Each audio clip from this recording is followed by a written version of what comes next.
Minutos. Saludamos al abogado Esteban Ron Castro. Él es académico experto en Derecho Electoral y Derecho Constitucional. Abogado Ron, quisiéramos en esta mañana abordar estos temas, la nueva legislación que está generando un marco legal, en algunos casos preocupantes por parte del gobierno. Tema concreto, el que habíamos utilizado como introducción, el tema de las fundaciones y ONGs que están por ser reguladas en Ecuador, pero quisiéramos, por supuesto, tratar también lo que está sucediendo, que es muy preocupante en el Consejo de la Judicatura, el Consejo de Participación Ciudadana y Control Social. Iniciemos por lo primero. Bienvenido. Siempre es un gusto, Gustavo. Buenos días, buen inicio de semana y saludos a Rosana también, honrado con sus invitaciones siempre. Bueno, el tema de la nueva ley de fundaciones es un tema bastante controversial sobre la base de tres parámetros sencillos que los vamos a tratar de explicar. En primer lugar, y con puntos y contrapuntos, ¿no? En primer lugar, nosotros en el Ecuador tenemos una dispersión absoluta de este tipo de organizaciones, fundaciones, personas jurídicas, como se les quiera llamar. Pero nuevamente con datos inexactos. Se dice que hay hasta 75,000 organizaciones, fundaciones, etcétera, personas jurídicas, como te decía, de las cuales Con toda la gama aproximadamente, de tamaños, hay que señalarlo. así es, de toda la gama de tamaños, Gustavo, de diferentes acciones y también una dispersión en el ámbito territorial, ¿no? Algunas con carácter nacional, otras un poco más pequeñas, otras regionales, etcétera. Pero es un número bastante alto y que generó unas advertencias, en este caso, a ciertos sectores gubernamentales. Ahora bien, de esas 75,000, igual, datos gubernamentales, lo que estoy investigando más o menos de la narrativa gubernamental, de esas 75,000, más de 10,000 están inactivas y otras tienen algunas actividades que, digamos, no son encuadradas dentro de su objeto y también otras que no han rendido cuentas respecto de sus actividades. Entonces, esto llama la atención al gobierno y el gobierno decide realizar esta ley, una ley con tres acápites específicos en la materia. En primer lugar, la generación de este sistema único de registro de las personas jurídicas, ¿no es cierto? También un tema de transparencia y un tema de control tributario. Ahora, ¿qué es lo que sucede? Es una tendencia internacional y hasta regional. No es nuevo que esto haya sucedido en El Salvador, esto haya sucedido en Brasil, en otros países de la región, En porque Perú. justamente hay una alerta de malutilización, Perú también, claro, de malutilización de los objetos de las fundaciones para realizar actividades ilícitas. Sí, hasta ahí, digamos que estamos de acuerdo en cierto sentido, sí, es un tema inclusive de profesionalización de las actividades de estas organizaciones, pero ahí vienen las vicisitudes, hay organizaciones y hay organizaciones. ¿Sí? Hay organizaciones cuyo trabajo democrático ha venido siendo de larga data en el Ecuador y cuyos resultados se encuentran plausibles y visibles. ¿Sí? De hecho, fomento democrático, institucionalización y hasta estudios de administración pública en muchos de los casos, pero en otros que lamentablemente no se las utiliza sino como un pantallazo para tener otro tipo de actividades por detrás. ¿Qué tipo de actividades? Militancia política, ¿sí? Militancia ideológica para ciertos temas, como ser contrarios absolutos del extractivismo, etcétera. Y es así como se va formando. Obviamente, esto salta a la luz, segundo factor, de los temas institucionalizantes en cuanto a la transparencia. Una cosa es la transparencia, ¿no es cierto? Pero otra cosa es la inmiscusión en las actividades políticas o en las actividades administrativas de estas fundaciones. Y claro, lo que tú señalabas acertadamente con lo que escribía César, se entendería como una intromisión dentro de actividades. Pero nuevamente yo parto siempre de un tema, ¿no? El que nada debe, nada teme en ese sentido, y si estas organizaciones o fundaciones se encuentran dentro de los estrictos regímenes y además con actividades plausibles, no van a tener ningún problema en realizar esto. Claro que hay otro tipo de circunstancias. Ya vemos un control y hasta supervigilancia de un organismo estatal. Ahí cambia la cosa. ¿Sí? Ahí cambia la cosa porque ya es entrometerse un poco más dentro de sus actividades. Veremos qué es lo que pasa en la Asamblea, ¿no? La Asamblea Nacional, bueno, tampoco es que tiene mucha acción en cuanto a su debate o mucha solvencia en cuanto a su debate y entendimiento, y eso es lo que nos deja dudas. Eso en cuanto al tema de fundaciones. Y de ahí en el tema tributario, lo que llama la atención es justamente este nuevo cálculo de las utilidades de las personas jurídicas. Es un cálculo simplificado, pero que a la vez aumenta la recaudación tributaria, que se especifica por parte de los analistas tributarios en ese sentido, que no tiene las bases fundamentales de la capacidad tributaria real del Ecuador. Eso es lo que les puedo decir de inicio respecto de esta ley de fundaciones. Ahora, doctor Ron, muy buenos días, gracias por Buenos días. acompañarnos en esta mañana. Pues uno de los temas que preocupa es la discrecionalidad con la que puede intervenir y tomar decisiones el gobierno con base en esta nueva ley en caso de aprobarse respecto de las fundaciones. Uno de los temas que ha estado en debate en estos días es el hecho de poder intervenir o cerrar o disolver una fundación al acusarla, en este caso, de atentar contra el orden público. Esto de alguna manera ya se lo ha vivido. Entonces nos preguntamos hasta qué punto la ley debe dejar abiertas estas posibilidades a que quien tome las decisiones lo haga de una manera absolutamente discrecional y subjetiva. Bueno, todavía no se tiene mucha certeza de lo que va a hacer la ley en ese sentido, ¿no? Pero ya se habla de cierta discrecionalidad en cuanto a las causales de sanciones y de posibles disoluciones de las organizaciones de la sociedad civil o de las personas jurídicas en general, ¿sí? Se hablaba muy vagamente de cuáles serían estas causales, pero te digo una cosa, Rosana, que no me asusta mucho, y ojo, no es defensa hacia el tema de la ley porque hay ciertas inconsistencias en la misma, es que si es que nosotros estamos hablando de un control y supervigilancia, de una superintendencia, en este caso economía popular y solidaria, las estrictas bases del derecho administrativo, ¿sí? Y constitucional me dicen que cualquier acto o resolución que ésta tome respecto a decisiones de sanción o disolución de las personas jurídicas tiene que ser motivada y que tiene que generarse además, Rosana, un procedimiento, en este caso, de control y sancionatorio, y que además, principio básico del derecho administrativo, doble instancia y posible recurrencia a los tribunales contenciosos administrativos. Entonces, no me asusta mucho eso respecto a los procedimientos y discrecionalidad, porque no estaríamos hablando de discrecionalidad. Se ha comparado esto con lo que sucedió en su momento con la ley de comunicación. Sí, hemos visto en el diálogo digital esta situación, y porque ahí sí había un tema discrecional, ¿no? Ahí la sanción, resolución e inclusive juzgamiento era de la máxima autoridad en el mecanismo de sanción y que no habían los expedientes y demás. Pero ahora hay un tema, ¿sí? Que a mí me gusta y es uno de los nuevos parámetros de la transparencia 4.0, como se habla, ¿no?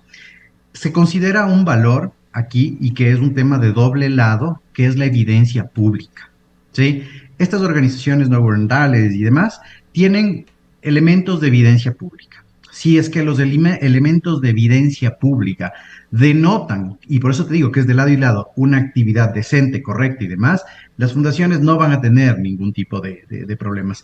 Pero si por otro lado denotan que son con otro tipo de circunstancias o de otro tipo de finalidades escondidas detrás de una posible institucionalidad, podríamos hablar de una situación distinta, ¿no? Ahí la subjetividad, pero que al mismo tiempo son los nuevos parámetros de la administración pública, este tema de la evidencia pública.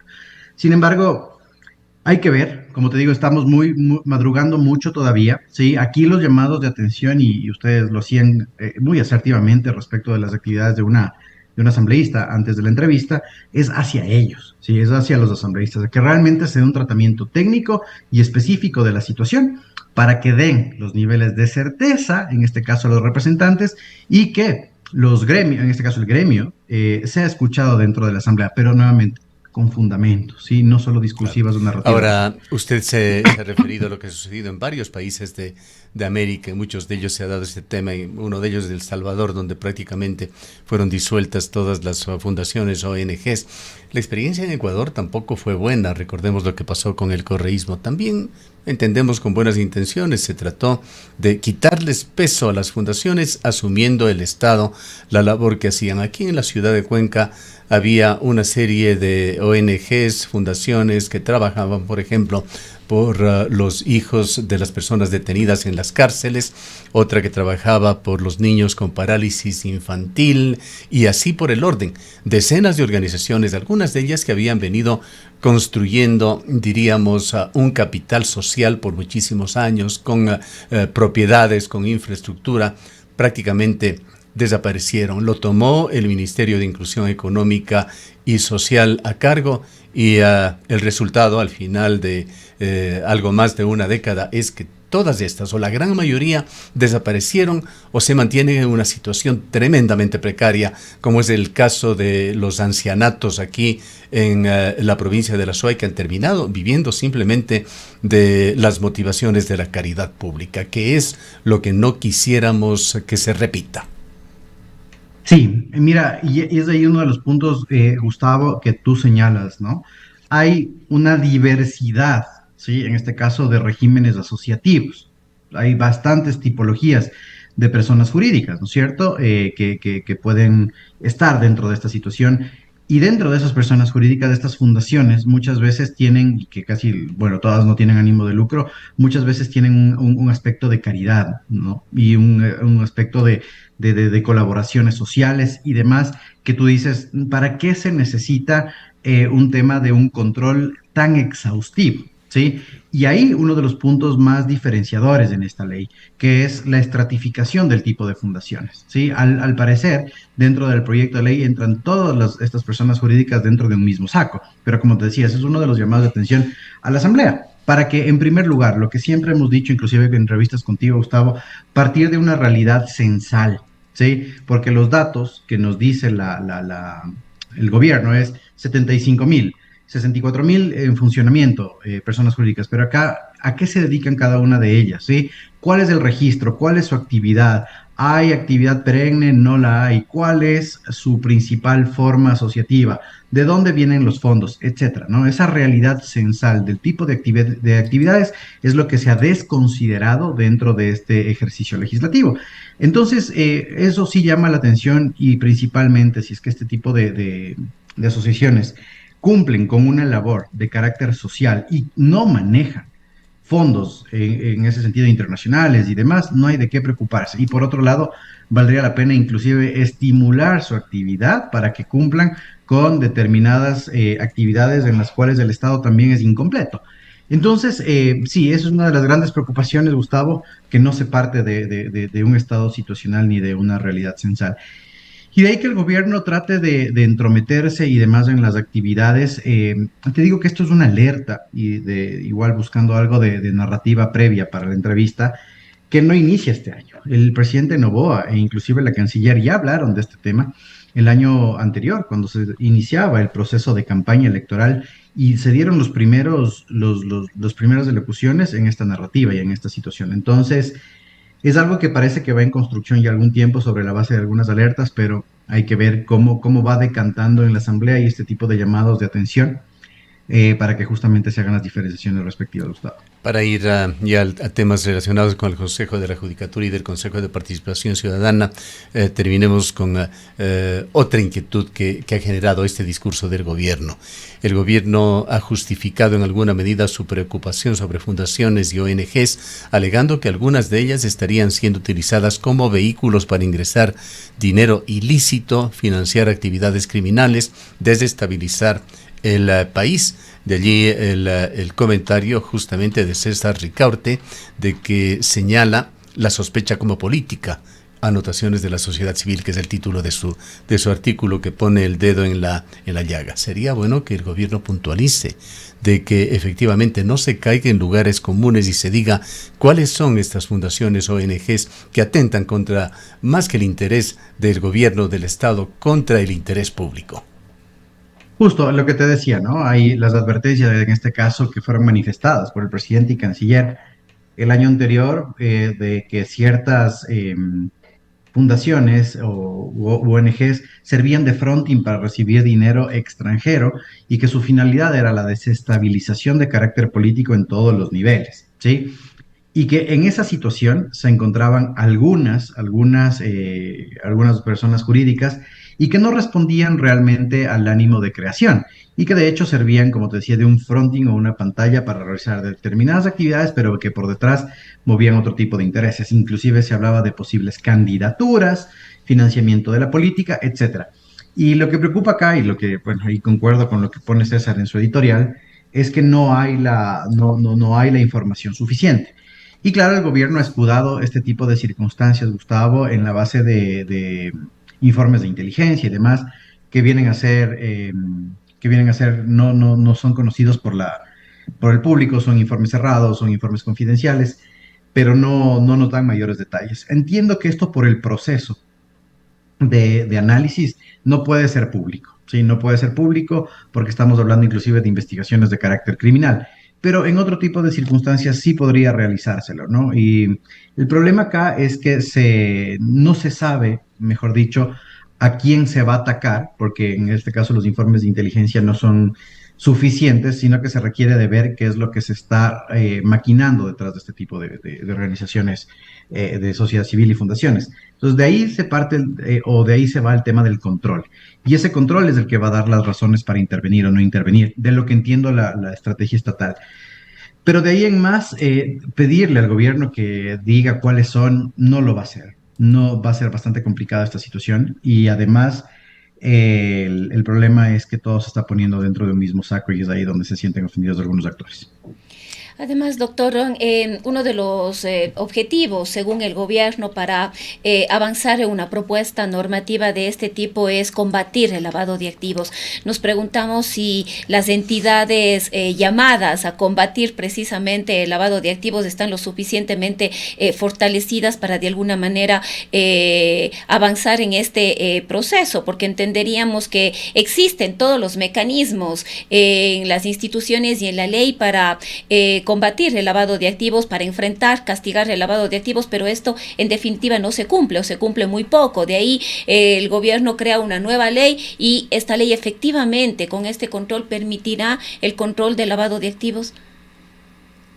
No necesariamente, Rosana, hay un tema digamos que es un tema de transversalidad, que se busca que el lavado de activos se lo trate de evitar desde distintos frentes. En este caso, se entendería que es una situación exacerbada con este tipo de personas jurídicas, pero claro, la pregunta racional que tú haces es, ¿está el gobierno, mejor dicho, está la administración pública en capacidad de solventar todas estas situaciones? Ya hemos visto que no. ¿Sí? De hecho, los sistemas interconectados que deberían existir para la prevención del lavado de activos en campañas electorales no sirven.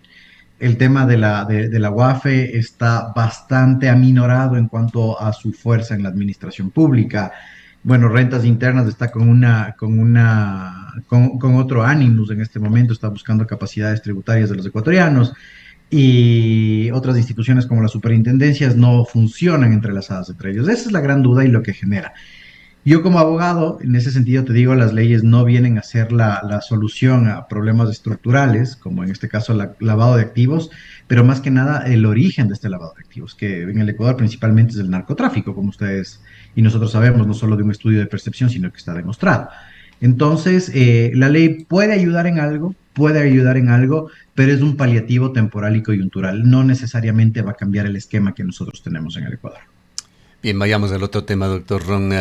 Ese mal atávico de la política ecuatoriana, esas intenciones de cooptación de importantes instituciones en el país. Nuevamente, el Consejo de la Judicatura, el Consejo de Participación Ciudadana y Control Social, bajo la lupa, en la mira de los ecuatorianos, por riesgos que han sido denunciados a través de investigaciones periodísticas confiables, en el sentido de que se quiere normalizar nuevamente la captura institucional en la designación de miembros del Consejo de la Judicatura.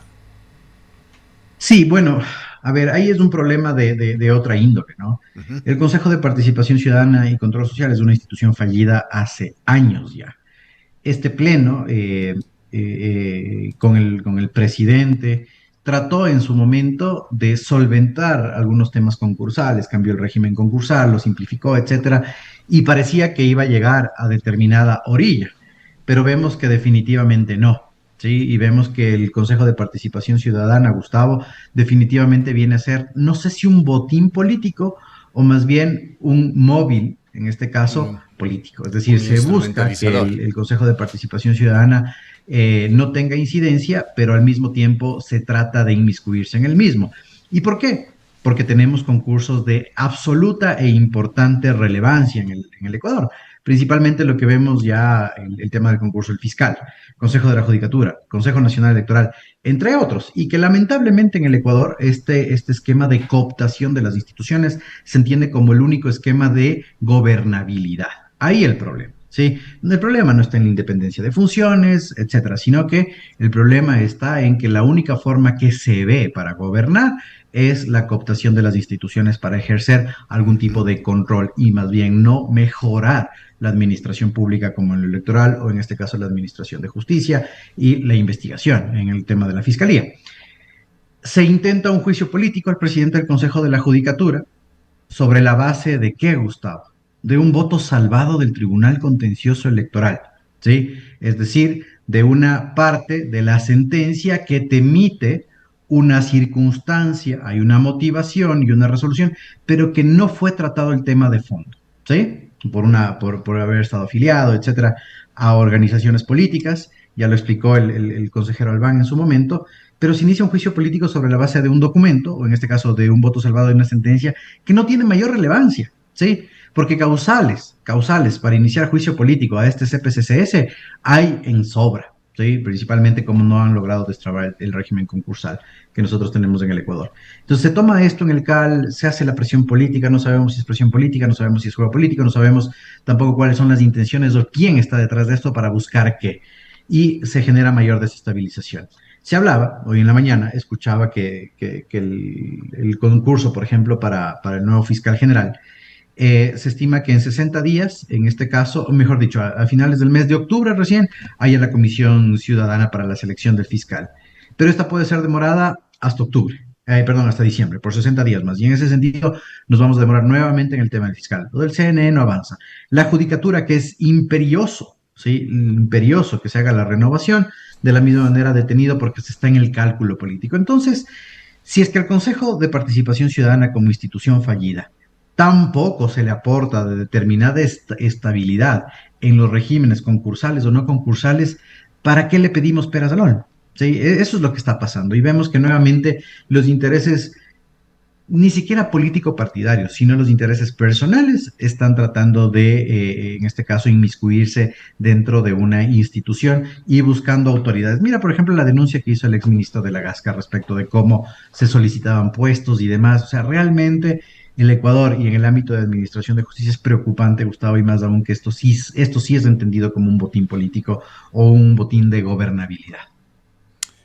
¿Cómo ve la evolución de esta serie de elecciones que de una o de otra manera dependen del Consejo de Participación Ciudadana y Control Social?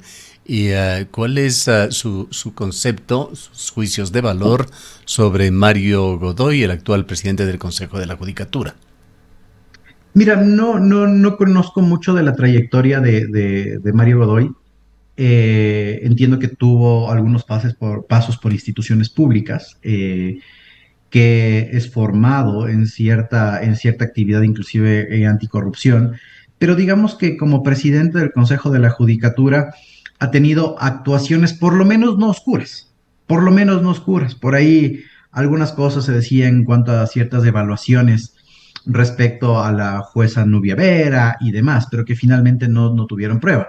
Pero si nosotros estamos comparando a lo que pasó previamente, por ejemplo, con el presidente Terán y demás, Mario Godoy no ha tenido pues este tipo de circunstancias exacerbadas o que se haya probado algún tema de corrupción y etcétera, ¿no? Tampoco se han visto excelentes resultados, ¿sí? Por ejemplo, en el tema de la modernización, que siempre es el ofrecimiento de los presidentes de la judicatura del sistema de búsqueda legal, de registro jurisdiccional y demás, no hemos visto resultados. Y claro, tampoco no es excusa ni defender las labores de Godoy, sino que no ha tenido ni siquiera conformación de pleno para tomar las decisiones respectivas. ¿Sí? En lo que sí podemos decir que se cayó en temporalidad en esta administración del Consejo de la Judicatura es en el tema de control administrativo, por ejemplo, Gustavo. ¿Sí?